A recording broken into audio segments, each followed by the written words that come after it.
LG news channel కి స్వాగతం సుస్వాగతం. మీరు చూస్తున్నది ఎల్జీ న్యూస్ ఛానల్. అవినీతిపై అనుక్షణం నిఘా.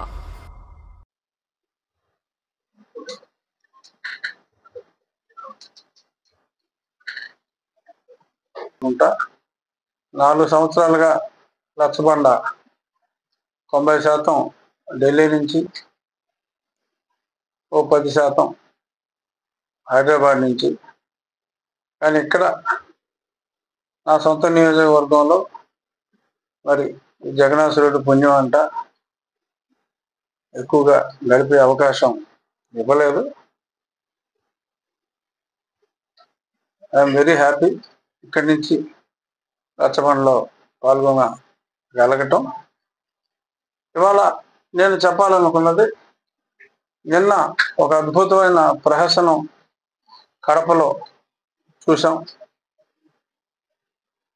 వైఎస్ అవినాష్ రెడ్డి గారిని పక్కన పెట్టుకొని, ఓకే ఆయనకు ఓటేమని తిరగవచ్చు, తప్పులేదు, మంచివాడని చెప్పొచ్చు, కావాల్సింది చెప్పొచ్చు. కానీ వైఎస్ వివేకానంద రెడ్డి గారి హంతకులు ఎవరో మీకు తెలుసు, ఆ దేవుడికి తెలుసు. మా సిస్టర్స్ ఎవరో తెలుసు కూడా ఇలాగా అబద్ధాలు చెప్తున్నారు అని చెప్పి మరి ఆయన పచ్చి అబద్ధం ఆయన మాట్లాడాడు. అసహ్యం అనిపించింది. హూ కిల్డ్ బాబాయ్ అని అందరికీ తెలుసు. సినిమా రిలీజ్ అయిపోయింది. బాహుబలి 2 రిలీజ్ అయ్యే వరకు కట్టప్ప బాహుబలిని ఎందుకు చంపాడో ఎవరికి తెలియదు. సినిమా రిలీజ్ అయ్యాక తెలిసింది. అలాగే సిబిఐ ఛార్జ్షీట్ వేసేసింది. చాలా స్పష్టంగా సిబిఐ ఛార్జ్షీట్ వేసింది. ఎవడైతే వారి చేతుల మీదుగా మెయిన్ మర్డర్ చేశాడో మరి తన తప్పు తను తెలుసుకొని అప్రూవర్గా మారి అన్నీ చెప్పాడు. ఆ చెప్పిన దాన్ని డైరెక్ట్గా సిబిఐ విశ్వసించలేదు. విశ్వసించకుండా అన్ని మోడర్న్ పరికరాలని వాడి ఆ గూగుల్ డేటా కూడా తీసుకొని దస్తగిరి చెప్పింది ఆ గూగుల్ డేటాకి టాలీ అయిందా లేదా అనేది వెరిఫై చేసి అంత పకడ్బందీగా, ఎందుకంటే జగన్మోహన్ రెడ్డి గారికి మరి చాలా ఏజెన్సీల మీద ఉన్న పట్టు అందరికీ తెలిసిందే.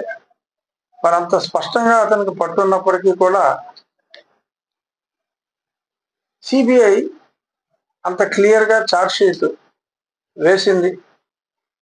చివరిలో మరి జగన్మోహన్ రెడ్డి సతీమణికి ఫోన్ కాల్ వెళ్ళినట్టు కూడా అందులో రాయటం జరిగింది. 5:30 గంటలకే జగన్మోహన్ రెడ్డికి ఆ రోజు ఈ విషయం తెలిసింది. ఆ తర్వాత ఏదో డ్రామాలన్నీ ఆడారు, గుండెపోటు అని, అదని ఇదని. అవన్నీ కూడా సిబిఐ ఫస్ట్ స్టేజ్ ఛార్జ్షీట్లో చాలా స్పష్టంగా టైములతో, ఏ టైంకి ఏ నెంబర్ నుంచి ఎక్కడికి ఫోన్ వెళ్ళింది అనే సమగ్ర వివరాలతో, గూగుల్ టేక్అవుట్ ఆధారాలతో అన్ని కొరిలేట్ చేసుకుని చెప్తే డైరెక్ట్గా వారి ఆనందం ఏంటంటే జగన్మోహన్ రెడ్డి గారే చేయించాడని చెప్పి డైరెక్ట్గా చెప్పలేదు. కానీ సో కాబట్టి మనం సిబిఐ బయటికి వెళ్దాం, మనం సిబిఐ ఛార్జ్షీట్ బేసిస్లోనే వెళ్దాం. మన ఊహాగానాలకి తావు లేకుండా ఆ బెనిఫిట్ ఆఫ్ డౌట్ ఆ జగన్మోహన్ రెడ్డి గారికి ఇచ్చేస్తూ వేసిన ఛార్జ్షీట్ పరిధినే మనం తీసుకుంటే చాలా స్పష్టంగా హత్య చేసింది ఎవరో వాళ్ళు చెప్పారు. ఆ చేయించిన వాళ్ళని వెంటబెట్టుకొని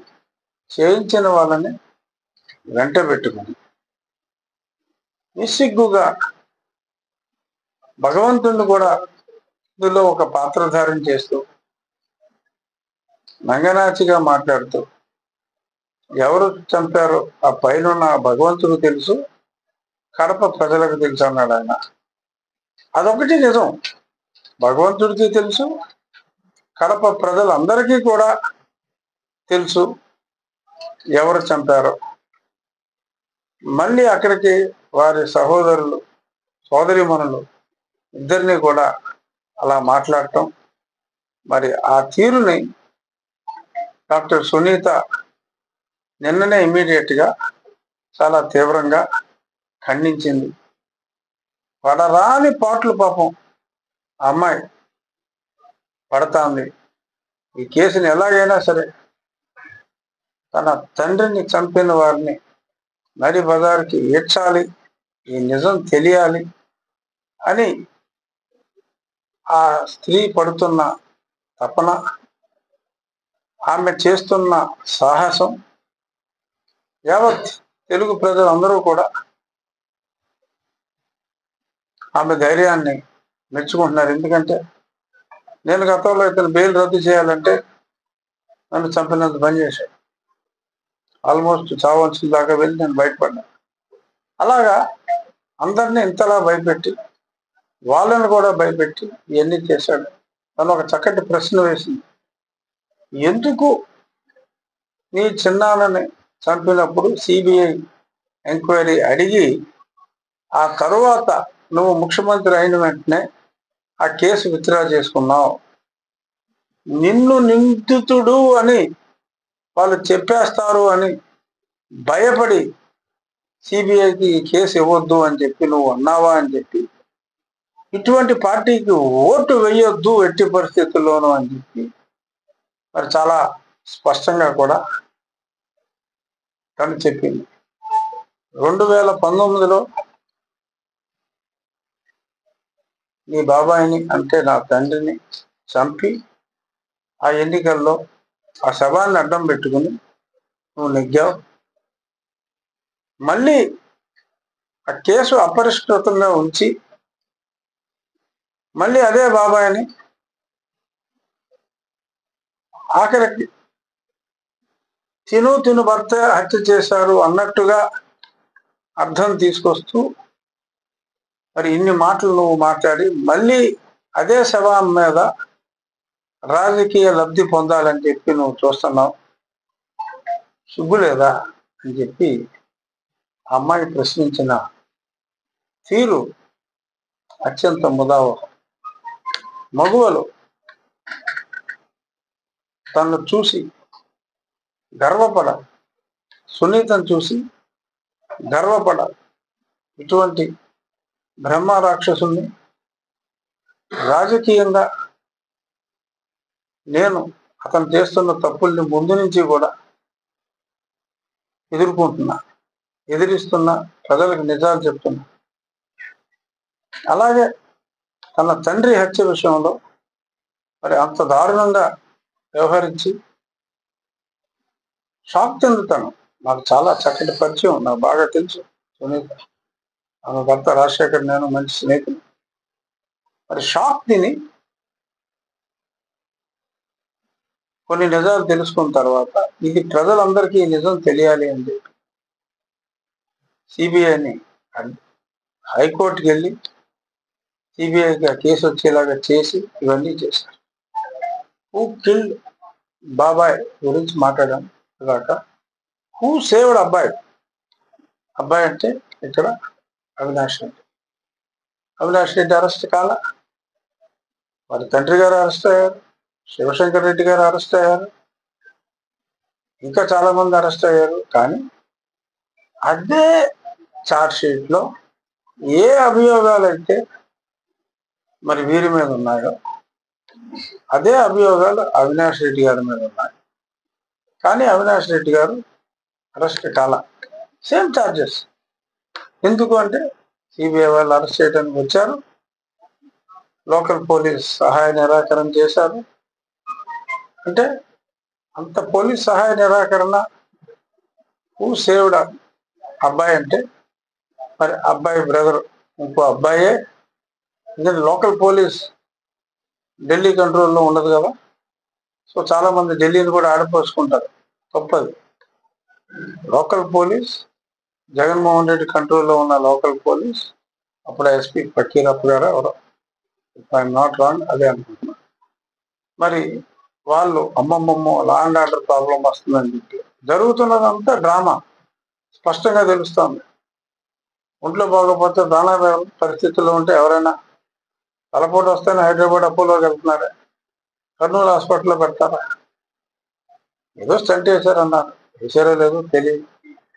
అక్కడ 4 రోజుల నుంచి మరి సిబిఐ వాళ్ళు అరెస్ట్ చేయాలని చెప్పి అభ్యర్థనలు ఇచ్చి మరి వాళ్ళు హాస్పిటల్లో వైద్యం ఎన్నాళ్ళు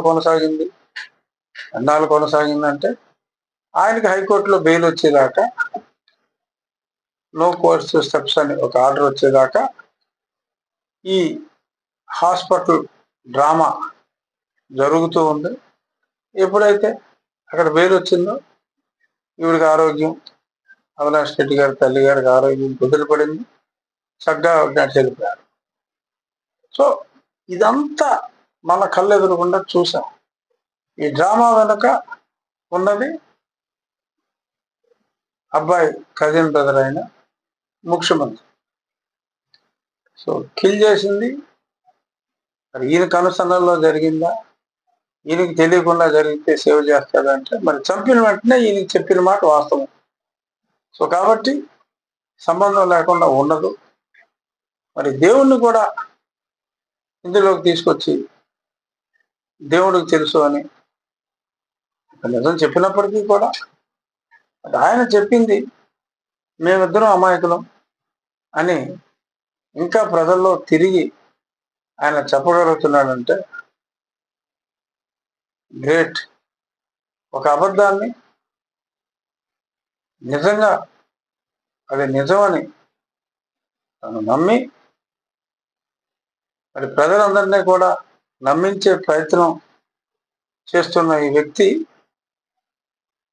ఎన్ని అబద్ధాలు చెప్పుంటాడు ఆలోచించాడు. నిన్నేమన్నాడు, 3 రాజధానులు చేశాను నేను, ఇక్కడ కర్నూలు రాజధాని చేశాను, న్యాయ రాజధాని, ఇన్ని చేసిన నన్ను, ఇంత డెవలప్మెంట్ చేసిన నన్ను చూసి ఓట్లు వేయాలని నిస్సిగ్గుగా నిన్న జగన్మోహన్ రెడ్డి అడిగాడు. బుద్ధున్నవాడు ఎవడైనా ఆ మాట అనగలడా? మనకు బుద్ధి లేదనుకుంటున్నాడు అతను. ఎందుకంటే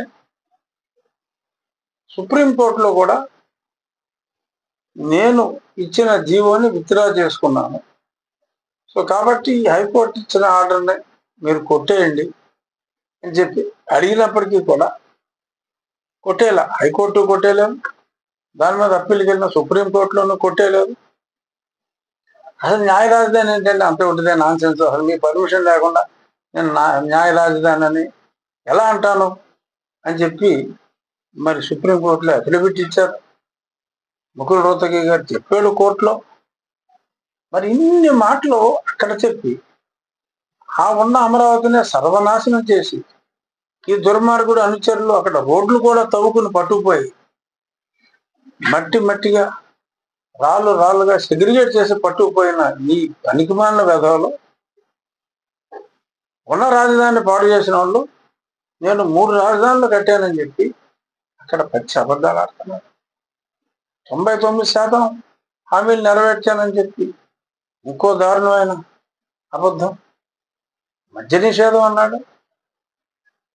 అంటే 99 100లో 100 మార్కులు తీసుకుంటే అతను చెప్పిన 9లో మద్య నిషేధం అనేది ఎత్తేసి మద్యాన్ని ప్రమోట్ చేసి మాదక ద్రవ్యాలు కూడా, మరి మొన్న కంటైనర్ దొరికింది మాదక ద్రవ్యాలు, అది ఎవరి మీద తోసేయాలని చూశాడు.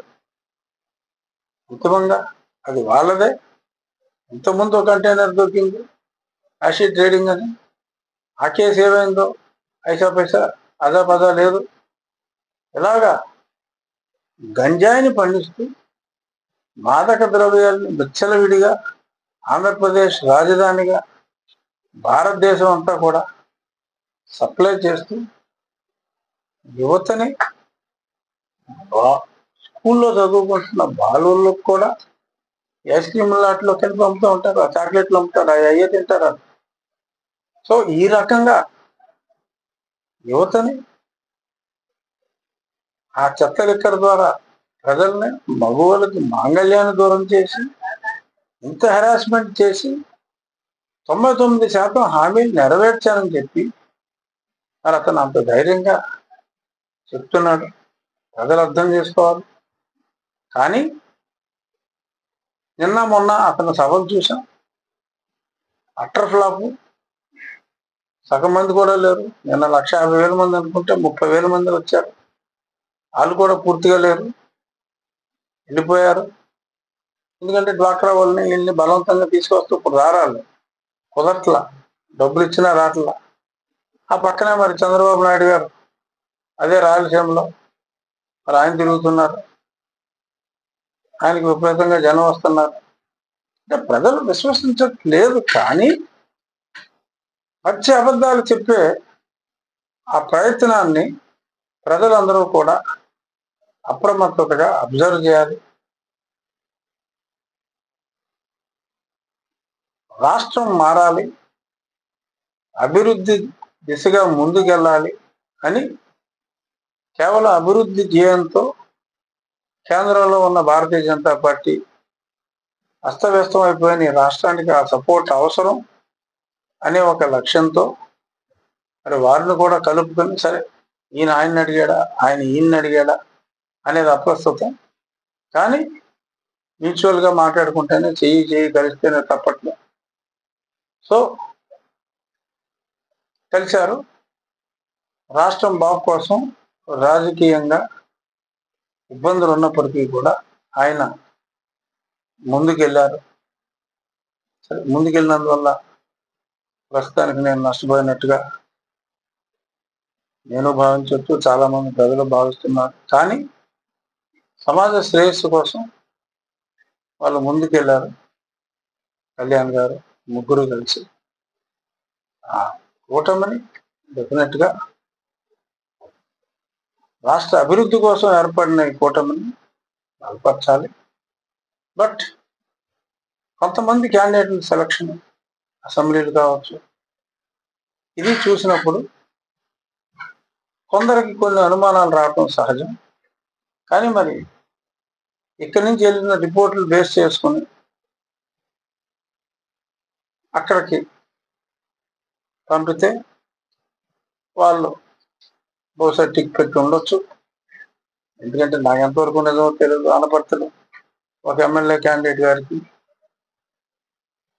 కౌన్సిలర్గా పోటీ చేస్తే కేవలం వచ్చినాయట కాదు 6 అంటే మీరు అన్యాయంగా చెప్తున్నారు. 6 నాకు చెప్పింది 6 డెఫినెట్గా 6 అంటే చేతి వేళ్లతో లెక్క పెట్టగలిగిన ఓట్లు మరి తెచ్చుకున్న అభ్యర్థికి ఇచ్చారన్నారు.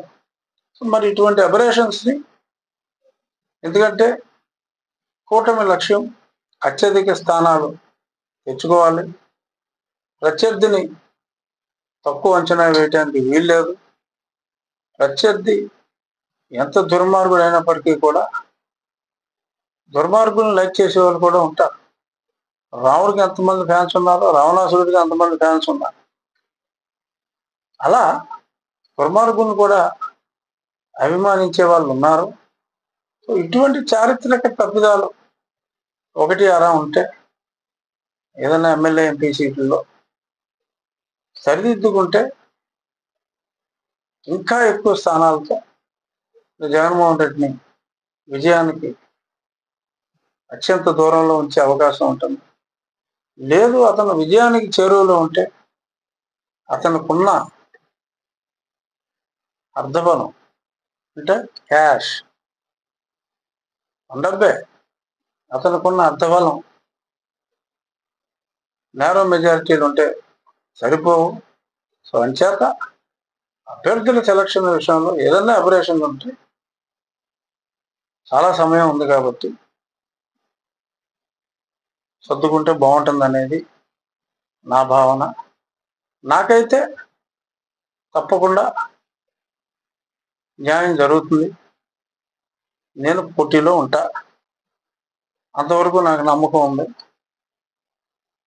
న్యాయం జరుగుతుంది, న్యాయం జరగకపోతే జరిగేలా చూసుకుంటా, అది.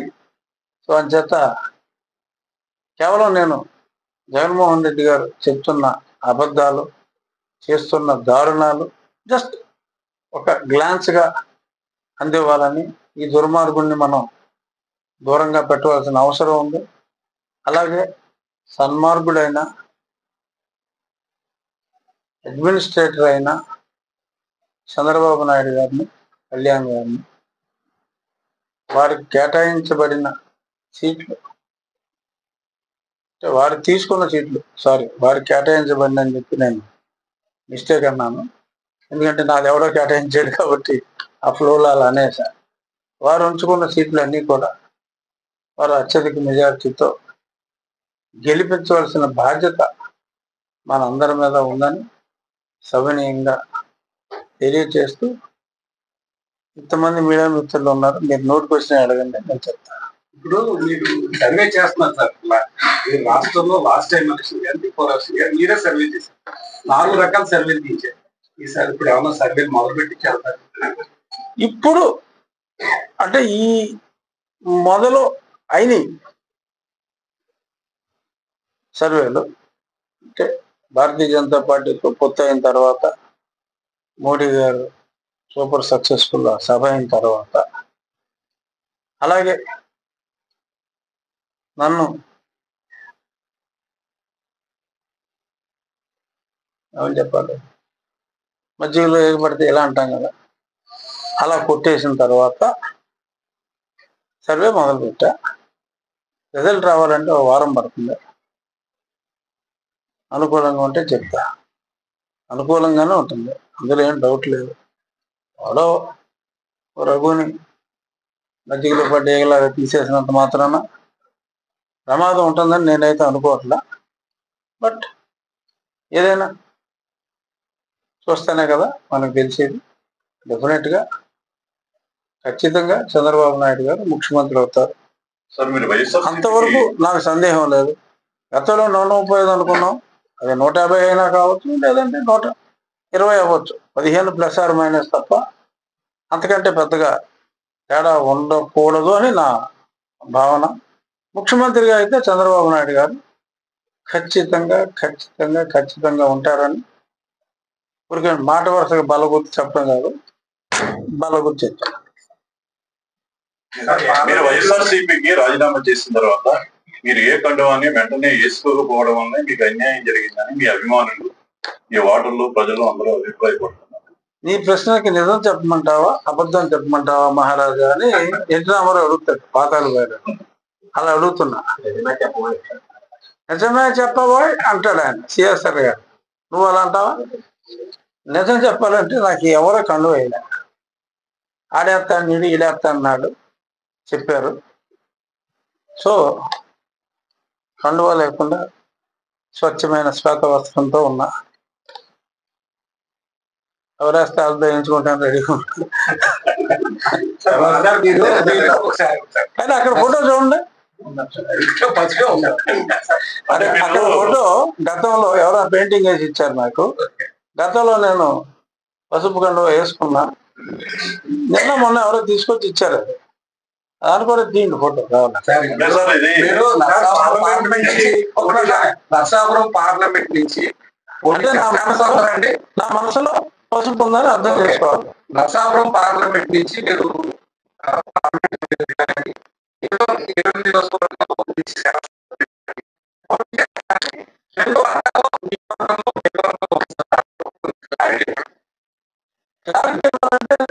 నేనైతే ఎంపీగానే పోటీ చేస్తానని అనుకున్నా.